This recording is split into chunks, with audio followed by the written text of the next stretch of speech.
My name is Kashif Richards, and for my tract, I am doing the third, which is watershed management for Atlanta's flood problem, which I created StormShield ATL for, which is going to kind of help you visualize the solution as well as the problem. So here we have the different areas that are experiencing floods determined by different complaints, and the bigger and redder it is, the more complaints they have. And so when you go on and click on here, it gives you things like the risk score 91, the risk of a flood. It tells you what type of area it is. We have the different like available land, the soil infiltration, storage potential. Imperviousness is like how the water is able to move over the surface of it. Like, is it porous or is it impervious? And it also has a solution as a here's your recommended strategy.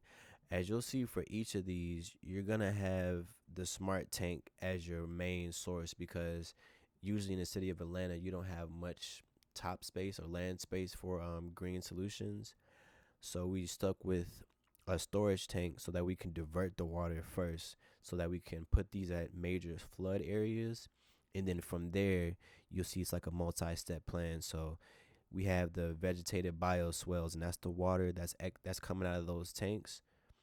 They'll start here, and then these tanks will divert the water to a bioswale up to its capacity, which I believe is like 1 inch that it could handle. And then here you have again, this will go to a rain garden. And then this one here, you have the permeable pavement, which you'll just dump it onto the street where the pavement is permeable. Then it absorbs into the groundwater as well. And so we have all of those different solutions with the different price points, and then like the space that's needed to actually hold X amount of water. We also have the water management, as you can see here. This is to kind of show you like the give and take of what you can do with some of the stored water, because some of the flood zones have solutions. Let me see, like reusing water tanks. So it's excess water flowing into these tanks.